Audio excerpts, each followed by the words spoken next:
Boa tarde, professora. Vou falar um pouco sobre a genética e as invasões biológicas dos estudos de caso de bivalves invasores no Brasil. Meu nome é Robert Choé Silva e esse foi um dos artigos que me chamou a atenção, então por isso que eu vou falar um pouco sobre ele.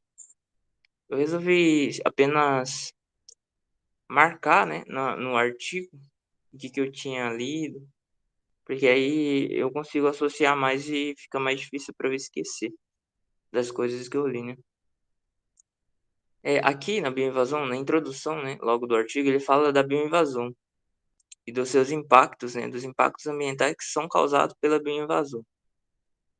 Ele fala do termo também, é um termo utilizado para definir presença de determinada espécie em uma região onde ela não foi registrada anteriormente. Ou seja, quando uma espécie ela está num local, só que esse local não é não é, vamos dizer assim, dessa espécie. Mais ou menos isso. É como se ela tá presente num local, mas na verdade ela não devia estar ali. Essa espécie não devia estar ali. Então por isso que ela é uma espécie invasora. Existem dois tipos de invasões, as expansões, que é uma coisa natural, né, da própria natureza, e as introduções. As introduções, elas essas espécies invasoras, elas são introduzidas por atividades humanas, ou seja, é o ser humano que vai lá introduz essa espécie de invasora. Fala assim que as espécies invasoras elas podem conseguir também a se adaptar a um novo habitat, né? Só que isso, para essa introdução ela ser bem sucedida, a espécie invasora ela tem que ser compatível com o ambiente. Não só isso, né? Tem outras características também que tem que ter a espécie invasora para ela se adaptar, vamos dizer assim, a um novo ambiente. Ó, um conjunto de variáveis que fazem o fenômeno da bioinvasão um sistema complexo e difícil de previsão. É, Porém, uma coisa que é importante a gente falar que pode ajudar a espécie bioinvasora é que espécies generalistas, ou seja, com maior amplitude de tolerância a fatores ambientais, elas tendem, tendem a ter uma maior facilidade a se adaptar a um novo ambiente. Por quê? Porque elas têm uma maior facilidade, porque a amplitude de tolerância ela é mais alta, ou seja, ela aguenta, essa espécie invasora, ela vai aguentar altas temperaturas ou baixas temperaturas, salinidade, entendeu? Então, isso vai fazer com que ela tenha uma maior facilidade para se adaptar a um novo ambiente. E também o sucesso de uma espécie invasora, ela também depende do ambiente da comunidade invadida. Ou seja, se o ambiente apresentar poucos competidores ou predadores, esse ambiente vai ser mais propício para essa espécie invasora se adaptar nele, né?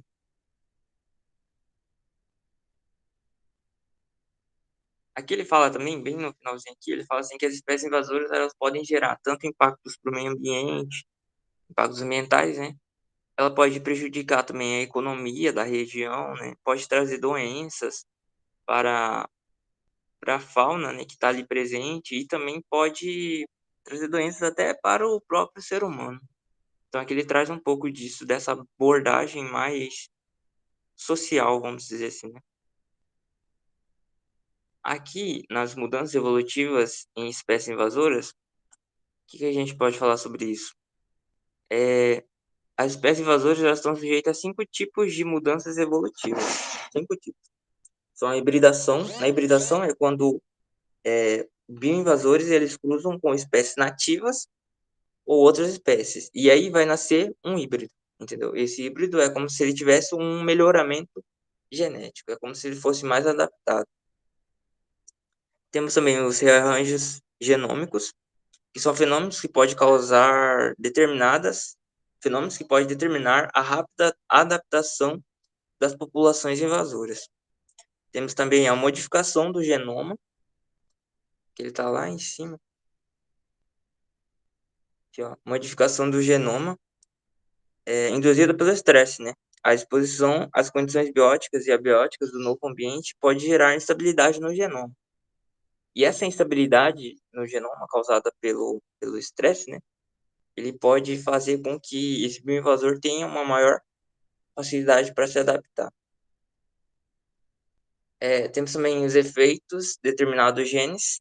Ele fala assim que alguns genes eles auxiliam na colonização de espécies invasoras. É como se esses genes eles tivessem uma facilidade.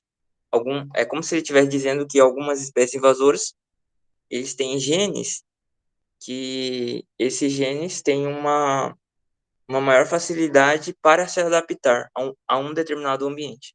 Mais ou menos isso como que ele está dizendo. E aqui no 5 nós temos o Bloodneck, que é um outro efeito também, né? Aqui nós temos a imagem explicando também, né? Aqui embaixo a gente tem uma coisa importante também, que eu já havia dito lá em cima. Ó, para o sucesso das espécies invasoras, é a qualidade do ambiente invadido. Sabe, ó, fator importante para o sucesso das espécies invasoras é a qualidade do ambiente invadido. Ou seja, depende tanto da espécie invasora como do ambiente invadido, né? Para conseguir um sucesso nessa invasão. Sabe-se, por exemplo, que ambientes poluídos podem facilitar o crescimento de algumas espécies invasoras, provavelmente pela diminuição da competição. É uma coisa importante também para a gente ver, né? Bivalves invasores no Brasil. Aqui ele traz vários bivalves, né? Falando quais foram presentes, quais foram encontrados, né? Fala um pouco do filho deles, que são os moluscos. Os que são mais identificados no Brasil são esses aqui, ó. Estão todos aqui em amarelo. Aqui ele traz a classificação, né? Esse verde aqui. Eles falam que esses dois, bivalves mioforceps, eles são classificados como espécies detectadas. As espécies detectadas são as que tiveram registros isolados, ou seja, elas não tiveram abundância. Só que embaixo aqui nós temos um outro conceito também, que são espécies estabelecida ou naturalizada. As espécies estabelecida ou naturalizada é quando a espécie é encontrada de forma recorrente na natureza. E essa espécie ela tem abundância, né? Então, são dois conceitos que são importantes nós lembrarmos. Logo aqui embaixo, ele traz a abordagem da genética, né? Porque a genética ela influencia muito na invasão de um bioinvasor em um ambiente. Então, ele traz um pouco falando sobre isso, a genética. A abordagem genética constitui-se numa importante alternativa no esforço para entender o processo de estabelecimento das espécies no ecossistema aquático no Brasil. Ou seja, a genética também ajuda a entender, né, como é que esses bioinvasores invadem um ambiente. Aqui ele fala do sucesso. O sucesso no estabelecimento de população bioinvasora pode estar relacionado com o nível de variação genética, ou seja, quanto maior o nível de variação genética de um determinado organismo, maior será a facilidade dele se adaptar ao ambiente, né? Por quê? Porque maior vai ser a flexibilidade nas respostas às pressões do novo ambiente, como se ele tivesse uma maior adaptabilidade ao ambiente, porque a variabilidade genética dele é muito alta. Aqui ele traz uma técnica que, que ela é importante para identificar essa variabilidade genética, como se fosse quantificar, é mais ou menos isso. O nome dela é eletroforese de aloenzimas. Aí ele fala como é que funciona ela, a aplicação dela, né? Como é que ocorre no DNA, né? Como é que é feito. E também fala que ela já auxiliou, né? Alguns trabalhos com bioinvasores no Brasil, por exemplo. Aí ele fala o nome do bioinvasor aqui, tudo explicando. Em todos esses casos, essa técnica, né? Que eu já havia falado agora atrás, ela é de extrema importância para o estudo de bioinvasão. Então, é uma das técnicas que os cientistas utilizam, que é de extrema importância. Aqui embaixo ele traz a característica de cada espécie, de cada organismo bivalve, né? Ó, Isognomon bicolor. Ele traz falando onde ele é encontrado, traz a família dele, né? Que é Isognomidae. Formato das conchas também, né? Traz. Ele traz também onde é que esse organismo foi encontrado pela primeira vez e onde ele é mais encontrado atualmente. Ó, ele foi encontrado, está presente no litoral brasileiro desde meados da década de 1980, então tem muito tempo. Encontrado no Natal, Rio de Janeiro, São Paulo, em muitos outros estados. É, ele traz basicamente a característica as características gerais, né, desse organismo. Aqui tem algo importante também. Ó. Altos níveis de variação genética em bioinvasores podem ser explicados como consequência de múltiplas invasões. Ou seja, essa alto nível de variação genética ele pode ser determinado pelas inúmeras invasões que tiveram. Como é que ocorreram essas inúmeras invasões? Uma hipótese é por conta das embarcações de grande porte, entendeu? É como se é como se eles fossem transportados de um lugar para o outro, e aí isso fez com que fosse aumentando essa variabilidade genética. Aqui a gente tem uma outra espécie, né, que é mais conhecida como mexilhão dourado.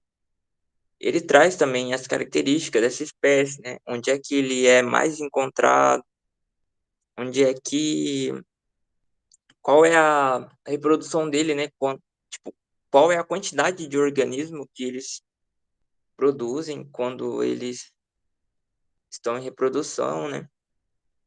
E aqui fala, aqui embaixo, bem que traz uma coisa bem importante, que fala que esse organismo ele se tornou uma praga nas bacias do rio Paraná, Paraguai, Uruguai e Jacuí. Os impactos ambientais causados pelo mexilhão dourado envolvem danos ao abastecimento público de água, destruição de habitats e a diminuição da fauna nativa.